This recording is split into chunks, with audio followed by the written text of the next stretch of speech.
দুপুর বেলা রাস্তায় বের হয়ে দেখলাম দুইটা ছাগল চোর ধরা পড়লো। চোর দুইটার সাথে জনগণ কি করলো দেখতে থাকুন, ফুল ভিডিও না দেখলে কিছুই বুঝবেন না। এক ভাই জিজ্ঞাসা করতেছে, তুই কবে থেকে চুরি করো? ও আবার বলতেছে যে ভাই আজকে আমি নতুন, ও আমাকে নিয়ে আইছে, আমি ওকে ভালো চিনি না, আমি ভ্যান ড্রাইভার, ও আমাকে পগাই সগাইয়ে নিয়ে আইছে।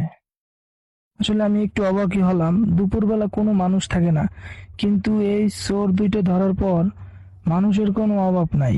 দেখি রাস্তায়, একটুকুনের ভিতরে রাস্তায় প্রায় 500 লোক ভইরে গেছে, এবং যে আসে সে একটা লাথি মারে চোরটাকে, যে আসে সে একটা লাথি মারে চোরটাকে। কিছু লোক মারতেছে আর কিছু লোক বলতেছে মারিস না রে, ও তো মইরা যাবে, ওরে আর মারিস না। ছাগলের মালিক বলল চোরকে মারবে না, পূজা দেবে, এইটা বলে একখান লাঠি আনলো, আনগিয়া পুলিশের মতো শোয়াইলো এবং হাত দিয়ে পাটা ধরে পায়ের তারায় কিছু উত্তম মাধ্যম দিল। এইটা দেখে আমার এক দয়ালু মামু বলল, এ এ থাম। কয় ভাই, আমার আগেও এরকম দুইটা ছাগল গেছে, ওরে তো বাঁচাই রাখো না। তারপর মামু দয়াশীল বললে, ওরে আর মারা লাগবে না, থাক।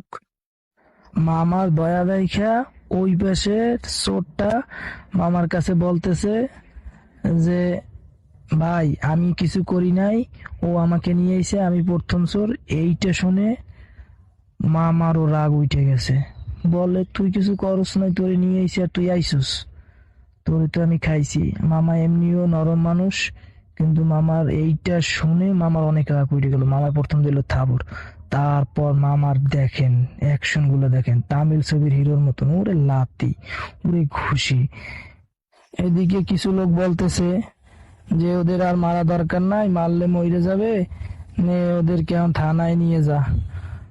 তারপর ছাগলের মালিক চিন্তা করলো এটাই ঠিক, ওদের মারার দরকার নাই, এখন থানায় নেওয়ার ব্যবস্থা করি। তাই এই রিক্সায় কইরা থানায় নিয়ে যাইতেছে চোর দুইটাকে। আপনারা এখন বলেন, এই চোর দুইটার বিচার কি হয়েছে, না আরো বিচার দরকার ছিল?